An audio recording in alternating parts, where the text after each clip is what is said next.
नमस्कार दोस्तों, अगर आप क्लास 10 में हैं और इस बार हिंदी का पेपर देने वाले हैं तो ये वीडियो आप लोगों के लिए बहुत इम्पोर्टेंट होने वाली है। वीडियो लास्ट तक देखिएगा, सारी जानकारी आपको मिल जाएगी, ठीक है। बात कर रहा हूँ हिंदी विषय की, और हिंदी विषय में सबसे पहले आप लोगों को क्या मिलता है, 20 बहुविकल्पी प्रश्न आते हैं। कितने प्रश्न आते हैं? 20 बहुविकल्पी आते हैं। और इन 20 बहुविकल्पी प्रश्नों को जिन भी स्टूडेंट ने सही कर लिया है, एग्जामिनर एक्स्ट्रा नंबर देकर जाता है, ये एक चीज़ आप मान लीजिए। तो वो कौन से 20 प्रश्न आप लोगों को के आने वाले हैं, वीडियो को ध्यान से तक देखिएगा, आपको सारी जानकारी मिल जाएगी, ठीक है। पहला प्रश्न है आप लोगों का कि कबीर किस भक्ति धारा के कवि थे? तो कबीर किस भक्ति धारा के कवि थे, इसमें कुछ बताने की ज़रूरत नहीं होनी चाहिए आप लोगों को। मैंने ऑलरेडी आप लोगों को पढ़ा रखा है और चीज़ों को बता रखा है, ठीक है। तो देखो, जो कबीर थे, कबीर जी कैसे, किसका मतलब किस चीज़ के थे? सगुण के थे। किसके थे? सगुण के, ठीक है। सूरदास जी की भाषा कैसी थी? तो दूसरा क्वेश्चन है हमारा। क्वेश्चन को थोड़ा सा बढ़ा देते हैं और चीज़ों को अच्छे से समझाने का प्रयास करते हैं। सूरदास की भाषा क्या थी? अवधी थी, ब्रज थी, खड़ी बोली थी या भोजपुरी? जो सूरदास की भाषा थी वो थी ब्रज, वो क्या थी? अवधी थी। कैसी भाषा थी? अवधि थी, ठीक है। क्वेश्चन नंबर 3 की तरफ बढ़ते हैं। रामचरितमानस के रचयिताकार कौन है? रामचरितमानस को किसने लिखा? तो रामचरितमानस को जो लिखा है हमारे, वो लिखे हैं तुलसीदास जी ने। किसने लिखा है? तुलसीदास जी ने, ठीक है।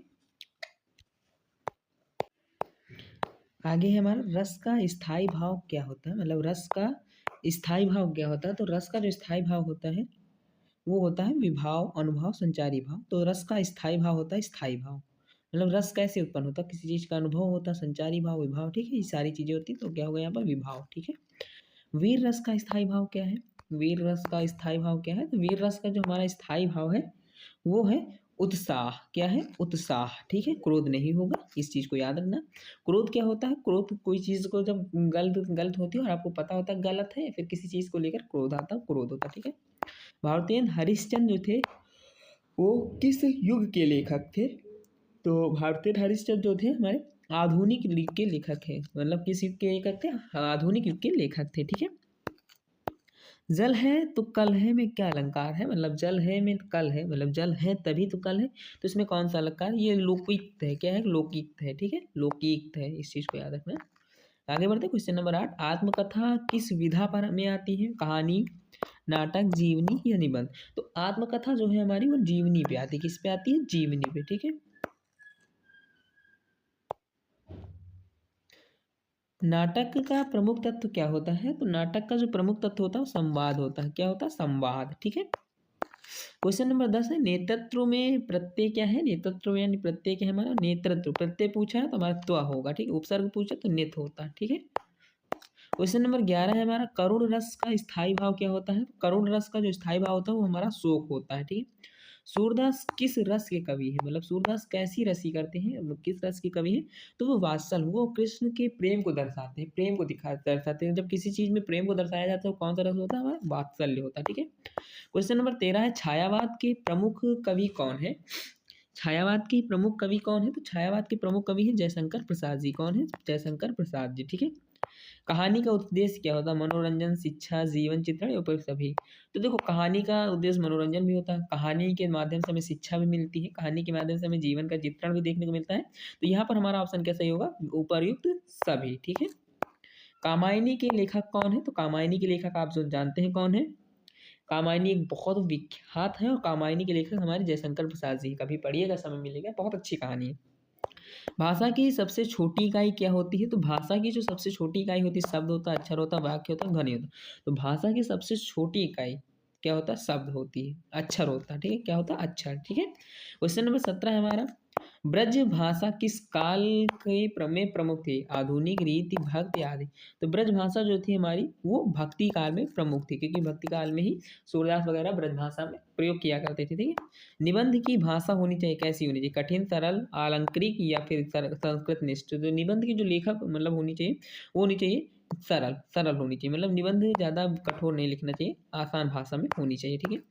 क्वेश्चन नंबर 19, सूर सागर जो किसकी रचना? सूर मतलब किसकी होगी? सूरदास जी की होगी, ठीक है। भारत की राष्ट्रभाषा है, देखो, भारत की राष्ट्रभाषा है, भारत की राष्ट्रभाषा कौन है? भारत की जो राष्ट्रभाषा वो हमारी हिंदी है, ठीक है। क्या है? हिंदी है। राज्य भाषा, इस चीज को याद रखना, राज्य भाषा है। आगे बढ़ते हैं। अब यहाँ से आप लोगों के खंड खा शुरू होगा, जिसमें आपका अपठित गद्यांश आएगा। अपठित गद्यांश पूरा आप लोगों को 10 नंबर का दिया जाएगा। उस अपठित गद्यांश में जो आप लोगों के होंगे वो कुछ क्वेश्चंस होंगे, आंसर होंगे। जैसे यहाँ पर आप लोग पढ़ देख सकते हैं, निम्नलिखित गद्यांश को पढ़कर प्रश्नों के उत्तर दीजिए, जो कि 10 अंक के आएंगे। परिश्रम व सफलता की कुंजी, जो व्यक्ति निरंतर मेहनत करता है वही जीवन में आगे बढ़ता है। आलस्य मनुष्य का सबसे बड़ा शत्रु है। ठीक है, सफलता की कुंजी क्या है? परिश्रम। क्या है सफलता की कुंजी? ये हमारा इसका आंसर क्या होगा? परिश्रम। ठीक है, क्वेश्चन नंबर हमारा 2, जीवन में आगे कौन बढ़ता है? जो निरंतर मेहनत करता है। कौन करता है? मेहनत वाला, मेहनत। ठीक है,